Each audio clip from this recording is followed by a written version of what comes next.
મારા પતિના અવસાન પછી હું સંપૂર્ણપણે એકલી પડી ગઈ હતી. ગાય, ભેંસો અને ખેતીનો આખો બોજો મારા ખંભા પર આવી પડ્યો હતો. એ સમયે મેં એક 31 વર્ષના યુવાનને કામ માટે રાખ્યો. તે દેખાવમાં સુંદર, ઈમાનદાર અને મહેનતી હતો. એક સાંજે મેં તેને ઘરે ભોજન માટે બોલાવ્યો. અમે બંને આમને સામને બેઠા અને ભોજન લીધું. ભોજન પછી મેં તેને છત પર બોલાવ્યો. થોડી વાતો થઈ. વાત કરતાં કરતાં મેં તેનો હાથ પકડી લીધો. મિત્રો, આ વાર્તા ફક્ત કાલ્પનિક છે. તેનો હકીકત સાથે કોઈ સંબંધ નથી અને આનો હેતુ માત્ર મનોરંજન અને શિક્ષણ છે. કૃપા કરીને વાર્તાને માત્ર એક કલ્પના તરીકે માણો. તો મિત્રો, મારું નામ દીપાલી છે. હું વિધવા છું કારણ કે મારા પતિનું અવસાન થઈ ચૂક્યું છે. મારી ઉંમર 28 વર્ષની છે. પતિના મૃત્યુ પછી મારી જિંદગીમાં એક એવી ઘટના બની કે જેણે મારું આખું જીવન બદલી નાખ્યું. એ જ ઘટના આજે હું આપ સૌ સાથે વહેંચવા જઈ રહી છું. મારા લગ્ન 25 વર્ષની ઉંમરે થયા હતા. હું ગ્રેજ્યુએટ હતી. મારા પતિ પાસે ખેતી હતી અને ગાય ભેંસો પણ હતી. ઘરની આર્થિક સ્થિતિ સારી હતી. મારા પતિનો એક ભાઈ હતો જે અમારાથી અલગ રહેતો હતો. લગ્ન પછી બધું બરાબર ચાલતું હતું. મારા પતિ ખૂબ મહેનતુ હતા. ખેતીનું બધું કામ પોતે કરતા. ગાય ભેંસોને ચારો આપવો, દૂધ દોહવું, બધું જ. હું થોડી ઘણી મદદ કરતી, પણ તેઓ મને કામ કરવા દેતા જ નહોતા. મને રાણીની જેમ રાખતા. મારું ખૂબ ધ્યાન રાખતા અને મારી ઉપર પ્રાણ ફૂંકતા. હું પણ તેમને ખૂબ પ્રેમ કરતી હતી, પણ કિસ્મતને અમારું સુખ મંજૂર નહોતું.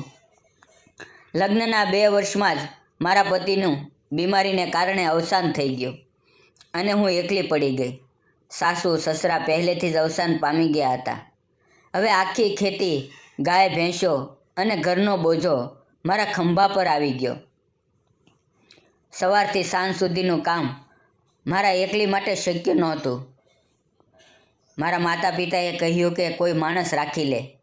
એકલીથી આટલું બધું નહીં થાય. થોડા દિવસ પછી એક 32 વર્ષનો યુવાન આવ્યો અને બોલ્યો, સાંભળ્યું છે તમારે ત્યાં કામ છે. મારે કામની જરૂર છે. મેં તેને ઘરે બોલાવ્યો, પાણી આપ્યું, પછી ચા બનાવી. તે સુંદર લાગતો હતો અને સારો માણસ જણાતો હતો. વાતચીત દરમિયાન તેણે કહ્યું કે તે એકલો છે. માતા પિતા બાળપણમાં જ ચાલ્યા ગયા હતા. મને તેનું એકલાપણું જોઈને દુઃખ થયું.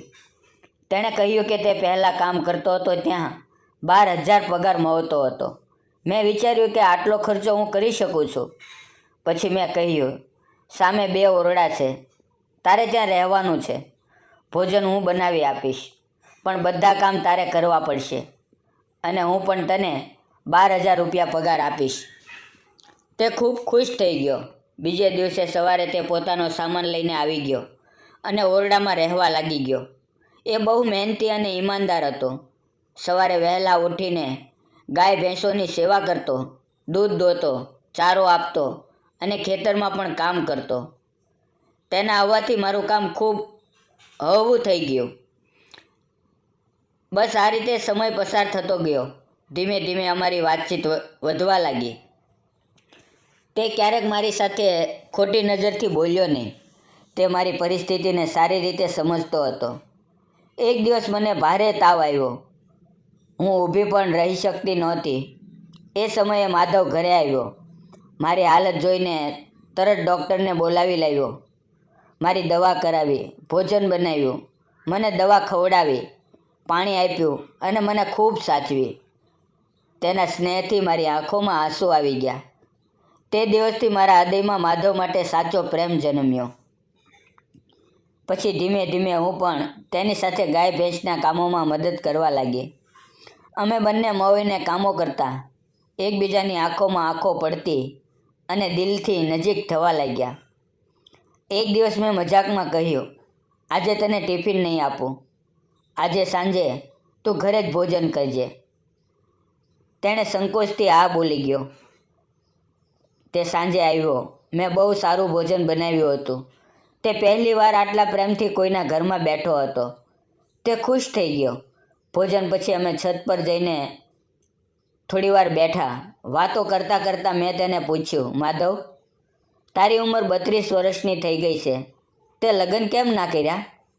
તે બોલ્યો, ઘરની સ્થિતિ ગરીબ છે, કોણ મને પોતાની દીકરી આપશે? એની વાત સાંભળી મને ખૂબ દુઃખ લાગ્યું.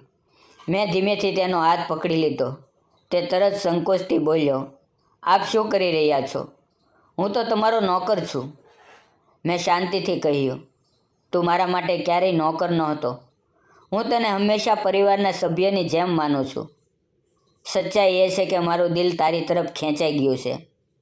હું તારી સાથે લગ્ન કરવા માંગુ છું, જો તને પણ એ જ ઈચ્છા હોય તો. મારા શબ્દો સાંભળી માધવની આંખોમાં આંસુ આવી ગયા. તે બોલ્યો, મને ક્યારેય લાગ્યું નહોતું કે તમારું દિલ એટલું મોટું છે. પછી અમે નક્કી કર્યું કે છુપાઈને મળવું ખોટું છે. તેથી જલ્દી જ અમે કોર્ટ મેરેજ કરી લીધા. મિત્રો, આજે હું અને માધવ બંને સાથે સુખી અને શાંતિથી જીવન જીવીએ છીએ. મેં તેને મારા પતિનું સ્થાન આપ્યું છે. મને પણ સહારો જોઈતો હતો અને તેને પણ જીવનસાથીની જરૂર હતી. હવે અમે બંને મળી આનંદથી જીવી રહ્યા છીએ. મિત્રો, મેં અને માધવે લગ્ન કરી લીધા. હવે તમે કહો કે મેં સાચું કર્યું કે ખોટું? કોમેન્ટમાં જરૂર જણાવજો. ક્યારેક કિસ્મત આપણને મોટું દુઃખ આપે છે, પણ એ દુઃખ જ એક નવી શરૂઆત બની જાય છે. સાચો પ્રેમ હંમેશા સંબંધના નામથી નથી મળતો. તે તો સ્નેહ, ઈમાનદારી અને સમજદારીથી જન્મે છે.